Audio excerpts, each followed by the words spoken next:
السلام علیکم ورحمۃ اللہ وبرکاتہ۔ جب کبھی خون کے رشتے دل دکھائے تو حضرت یوسف علیہ السلام کو یاد کر لینا۔ جب کبھی خون کے رشتے دل دکھائے تو حضرت یوسف علیہ السلام کو یاد کر لینا، جن کے بھائیوں نے انہیں کنویں میں پھینک دیا تھا۔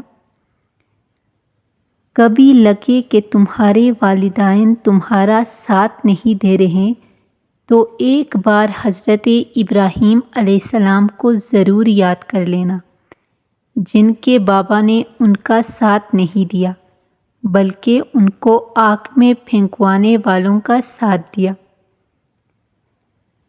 جب کبھی لگے کہ تمہارا جسم بیماری کی وجہ سے درد میں مبتلا ہے تو ہائے کرنے سے پہلے صرف ایک بار حضرت ایوب کو یاد کرنا، جو تم سے زیادہ بیمار تھے۔ کبھی کسی مصیبت یا پریشانی میں مبتلا ہو تو شکوہ کرنے سے پہلے حضرت یونس علیہ السلام کو ضرور یاد کرنا، جو مچھلی کے پیٹ میں رہے اور وہ پریشانی تمہاری پریشانیوں سے زیادہ بڑی تھی۔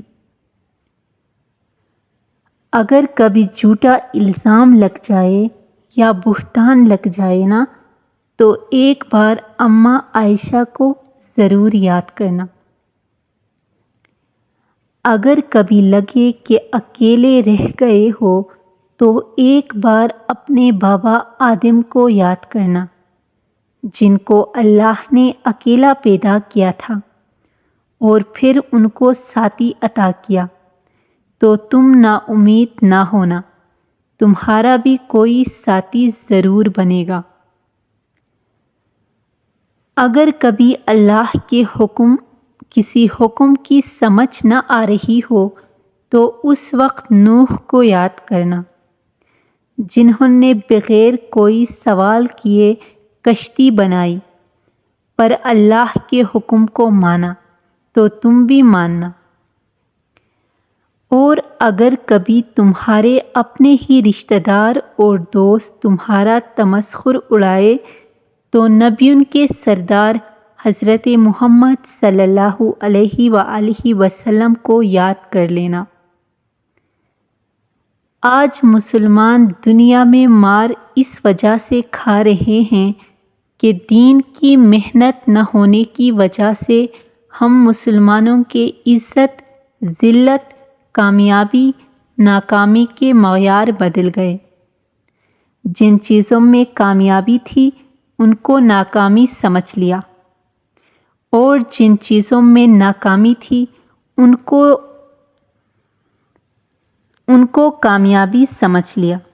ہمارے رہنما، ہمارے رہبر حضرت محمد صلی اللہ علیہ وآلہ وسلم ہیں، جن کی زندگی میں ہی کامیابی ہے، لیکن دین کی محنت نہ ہونے کی وجہ سے ہم ذہنی غلام بن گئے۔ کافر آدھے سر کے بال کٹاتے ہیں تو ہم بھی شروع ہو گئے، وہ پینٹ پھاڑ کے پہنتے ہیں تو ہم بھی شروع ہو گئے۔ اس غلامی کی زندگی سے نکلنے کا ایک ہی حل ہے، دین کی محنت جو سارے انبیاء علیہ السلام نے کی۔ تمام نبیوں کو اللہ نے آزمائش میں ڈالا کہ ہم ان کی زندگیوں سے صبر و استقامت، ہمت و تقوی اور ڈٹے رہنے کا سبق حاصل کریں۔ اپنے نبیوں کی زندگیوں کو اپنا رول ماڈل بنائیں، انہیں اپنا آئیڈیل بنائیں۔ روزانہ ایسے اسلامک باتیں اور اسلامک واقعات سننے کے لیے اس چینل کو سبسکرائب ضرور کیجیے گا۔ جزاک اللہ۔